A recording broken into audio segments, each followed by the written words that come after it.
가치 제안은 고객의 문제점에 대한 해답입니다.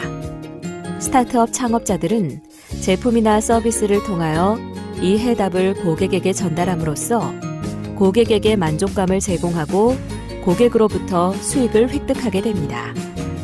가치 제안은 고객 세분화와 밀접한 관계에 있기 때문에 이들 간의 상호 관계를 보다 알기 쉽게 하기 위하여 의사와 환자 관계로 비유하여 알아보도록 하겠습니다. 그리고 실질적으로 의사가 어떤 방식으로 환자의 고통을 진단과 검증을 하고 처방을 내리고 약을 복용하게 하는지의 상호 연관관계를 살펴보도록 하겠습니다.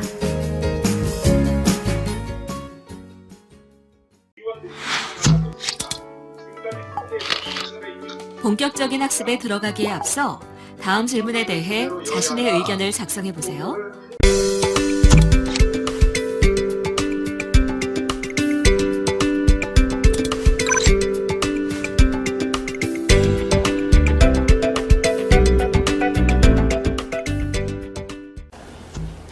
라인 블록의 첫 번째 밸류 프로포지션에 대해서 말씀드리도록 하겠습니다. 앞에서도 말씀드렸듯이 밸류 프로포지션은 커스터머 세그먼트와 함께 제일 중요한 요소입니다. 밸류 프로포지션에 들어갈 내용의 키워드를 말씀드리도록 하겠습니다. 어떤 경우든지 이 키워드는 잊어버리시면 안 됩니다. 밸류 프로포지션은 내가 고객에게 제공하는 프로덕트나 서비스를 통해서 솔루션을 주는 겁니다. 그리고 문제점을 해결하는 페인 킬러의 역할을 합니다. 그리고 병원으로 치면 의사에 해당되는 부분이 밸류 프로포지션입니다. 따라서 솔루션, 페인 킬러, 의사 이 세 키워드는 꼭 기억하여 두셔야 됩니다. 밸류 프로포지션은 기업을 영위하는 파운더의 비전이나 꿈을 제품이나 서비스를 통해서 고객에게 전달하는 것입니다. 따라서 파운더는 팀원 및 특히 개발자에게는 이 비전이 정확히 전달되도록 공유를 하셔야 됩니다. 따라서 밸류 프로포지션은 고객의 문제를 어떻게 제품이나 서비스에 담느냐라는 것이 중요한 명제입니다. 가령 제가 예를 들어 보겠습니다. 고객이 머리가 아프다는 문제점이 있습니다. 머리가 아프다. 고객이 와서 나는 머리가 아프다 했을 때 의사가 만약에 그 머리 아픈 환자에게 비타민을 갖다 주면 그 머리 아픈 게 나을까요? 종종 제가 멘토링을 하다 보면은 머리 아픈 고객에게 비타민 같은 제품을 가지고 와가지고 고객의 문제점을 해결했다고 우기는 멘티들이 상당히 많이 있습니다. 밸류 프로포지션은 비타민이 아니라 고객의 머리 아픈 것을 해결해 줄 수 있는 아스피린이어야 됩니다. 따라서 밸류 프로포지션은 꼭 이걸 기억해 두셔야 되는데 비타민이 아니라 우리 제품은 아스피린이다. 따라서 이 아스피린을 통해서 프로블렘을 꿰뚫는 솔루션을 제공해 주셔야 됩니다. 비타민 같은 물건을 가지고 와가지고 아스피린이라고 아무리 우겨봐야 고객은 절대로 그 물건을 사지 않습니다. 밸류 프로포지션은 흔히 우리가 접하는 단어로 제가 말씀을 드리겠습니다. 어떤 물건을 내가 샀을 때, 와, 이거 신기하다. 또는, 이거 뭐 새로운 거 뭐 없나? 또는 어떻게 하면 이거 좀 빨리 할 수 있지? 이와 같이 우리 감정을 표시하는 게 밸류입니다. 밸류는 감각에 호소하는 내용입니다. 고객에게 감각적으로 만족시킬 수 있는 이런 것들을 제품을 통해서 제공해 주어야 합니다. 바로 이것이 비타민이 아니고 아스피린이 되는 것입니다. 나인 블록을 이해하시려면 병원을 생각하면 가장 쉽습니다.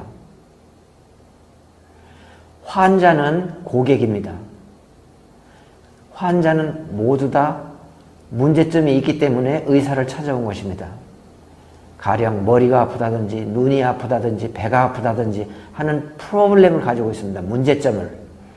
그러면은 이 문제점을 듣고 의사가 처방을 내리는 솔루션을 줘야 됩니다. 따라서 의사는 앞에서 말씀드린 대로 밸류 프로포지션에 해당하고 환자는 커스터머에 해당하는 것입니다. 만일 의사가 환자가 어디가 아픈지도 모르고 처방을 끊는다 그러면 그 환자는 결코 병이 낫지 않을 것입니다. 때에 따라서는 환자의 문제점이 무엇인지 말로만 확인할 수 없기 때문에 MRI를 찍는다든지 엑스레이를 찍는다든지 CT를 찍는다든지 해서 환자가 가지고 있는 문제점이 무엇인지 정확히 밝혀낸 다음에 그 데이터를 보고 의사는 수술을 해야 되겠다. 이 약을 먹어야 되겠다. 저 약을 먹어야 되겠다. 라는 결론을 내려서 처방전을 끊게 되는 것입니다. 그렇기 때문에 앞에서 말씀드린 대로 밸류 프로포지션은 의사이고 환자는 커스터머 세그먼트가 됩니다. 의사는 환자의 문제점을 파악해서 환자의 문제점을 해결해 주는 것이 의사입니다. 마찬가지로 기업을 영위하는 사람은 고객의 문제점이 무엇인지 파악을 해서 그 문제점에 대한 답을 제공하는 것이 기업자의 사명입니다. 이 기업가는 무엇을 통해서 이 솔루션을 고객에게 전달하느냐 하면은 바로 제품이나 서비스를 통해서 답을 전달하게 되는 것입니다.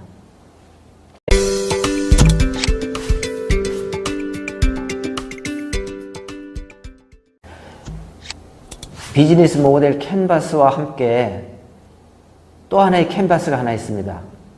밸류 프로포지션과 커스터머 세그먼트의 관계를 표시한 또 하나의 캔버스가 있는데 그것을 밸류 프로포지션 캔버스라고 합니다. 밸류 프로포지션 캔버스와 비즈니스 모델 캔버스의 관계는 다음에 보는 도표를 통해서 말씀드리도록 하겠습니다. 다음에 보여드리는 도표는 밸류 프로포지션과 커스터머 세그먼트의 관계를 표시한 도면입니다. 밸류 프로포지션에서 제공하는 프로덕트는 마켓과 맞지 않으면 고객이 사지를 않게 됩니다. 제가 예를 하나 들어보겠습니다. 여러분들께서 옷을 살 때 옷을 둘러보시고 자기 마음에 드는 옷이 있으면 그것을 선택을 한 다음에 입어봐야 됩니다. 어디 가서 여러분들 옷을 입어보게 되죠?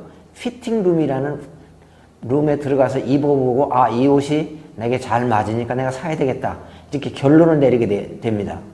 마찬가지로 내가 만드는 물건이 고객에게 맞는지 안 맞는지 입어볼 수는 없지만은 맞춰볼 수는 있습니다. 이러한 과정을 프로덕트 마켓 피트라고 합니다. 그러니까 프로덕트가 마켓에 맞지 않으면 그 물건은 시장에 팔리지 않게 됩니다.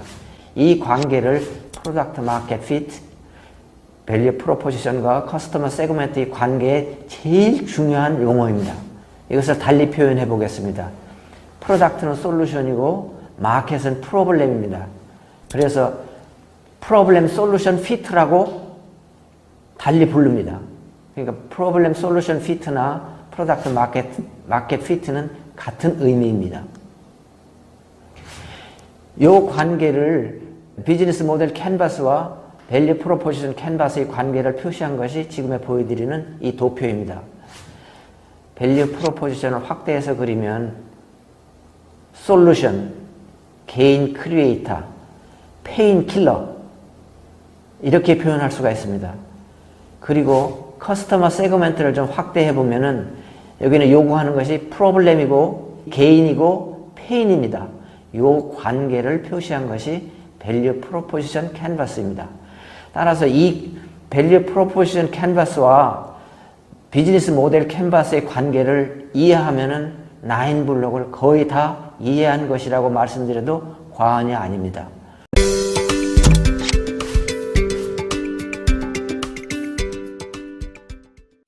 다시 한번 강조하겠습니다. 밸류 프로포지션에서는 솔루션, 게인 크리에이터, 페인 킬러, 커스터머 세그먼트에서는 프로블렘, 게인, 페인 이 6가지의 키워드는 꼭 기억하여 주시기 바랍니다. 밸류 프로포지션에서는 이 솔루션과 개인 크리에이터와 페인 킬러를 통해서 1차적으로 만들어내는 물건이 MVP라는 것이 있습니다. MVP는 최종 완제품을 만들기 전 단계의 제품입니다. 이걸 영어로 얘기하면 Minimum Viable Product라고 합니다. 최소 기능을 가지고 있는 제품입니다. MVP를 만들어서 고객에게 보여줌으로써 해서 시간을 단축할 수 있고 또 가정을 검증할 수가 있게 됩니다. 밸류 프로포지션에서 실체적으로 만들어내는 것이 MVP이고 커스터머 세그먼트에서 실체적으로 만들어지는 것이 퍼소나라는 겁니다. 다른 말로 하면 아키타입. 요거는 우리말로 번역을 해서 말씀을 드린다고 그러면 고객 명세서 정도가 됩니다. 나의 고객을 그룹별로 나눠서 특징들을 모아서 명세서를 만드는 것을 퍼소나라고 합니다. 미니멈 바이애블 프로덕트에 대해서 보충해서 설명드리도록 하겠습니다. 미니멈 바이애블 프로덕트는 최소의 기능을 넣은 제품을 말합니다. MVP를 만드는 목적은 빨리 선도 구매자들에게 물건을 보여주기 위한 목적입니다. 이 물건을 보여주고 고객들이 생각하는 것과 나의 생각이 일치하는지 안 하는지를 검증하기 위한 목적입니다. 따라서 이 MVP는 기능이라든지 성능이 완벽하지 않아도 관계가 없습니다. 다만 MVP라고 해서 싸구려를 만드는 것이 아니고 최소한도 MVP를 통해서 나의 생각과 고객의 생각이 어떻게 일치하는지를 확인할 수가 있으면 되겠습니다. 밸류 프로포지션을 말씀드리면서 문제점에 대해서 많이 말씀을 드렸습니다. 문제점도 좀 깊이 들여다보면 문제점이 그렇게 간단치는 않습니다. 문제점의 정도가 어느 정도인지, 그 문제의 깊이가 어느 정도인지, 이 문제가 얼마나 자주 발생되는지, 그 문제의 범위는 어디까지 가는지, 이 문제의 중요도가 몇 번째쯤 되는지 정말로 많은 부분이 확인해야 될 것들이 있습니다. 따라서 내가 만드는 제품이 이 문제점의 어느 부분을 해결했는지를 명확하게 보여줘야 됩니다. 예를 들어서 제가 예를 하나 들어서 말씀드리겠습니다. 많은 분들이 제품을 가지고 와가지고 제 제품은 고객의 문제점을 해결했습니다 라고 저한테 말을 하는데 제가 보기에는 문제점을 해결하긴 해결했는데 그 문제점이 중요도로 나열을 한다면 한 40번째쯤 문제점을 해결했다고 밖에 저는 보이지 않습니다.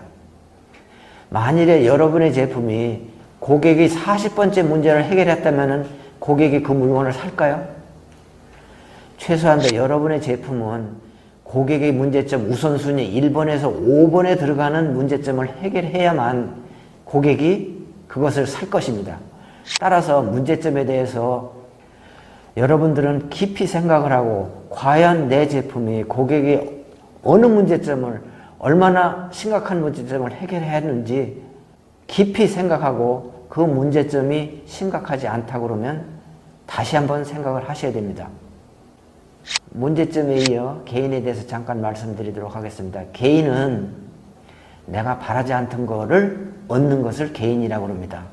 예를 들면 대표님들이 백화점에 가서 물건을 샀는데 생각지도 않게 물건에다가 보너스로 상품권을 준다든지 또는 샘플을 하나 더 준다든지 하는 것들이 개인에 속하는 것입니다. 대표님들께서는 내 물건이 고객의 문제점만 해결하는 것이 아니라 고객들에게 생각지도 않는 개인을 하나 더 준다면 고객들은 기꺼이 내 물건을 살 것입니다. 오늘 학습한 내용과 관련하여 생각해볼 문제입니다. 여러분의 의견을 입력해보세요. 그리고 전문가 의견 보기를 클릭하여 전문가 의견을 확인하세요. 지금까지 말씀드린 내용을 7개의 키워드로 요약하도록 하겠습니다. 이 7개의 키워드는 절대로 잊어버리시면 안 됩니다. 솔루션, 페인킬러, 개인 크리에이터, 의사, MVP, 프로핏, 가치 제공입니다. 다음 시간에는 고객 세분화에 대해 알아보도록 하겠습니다.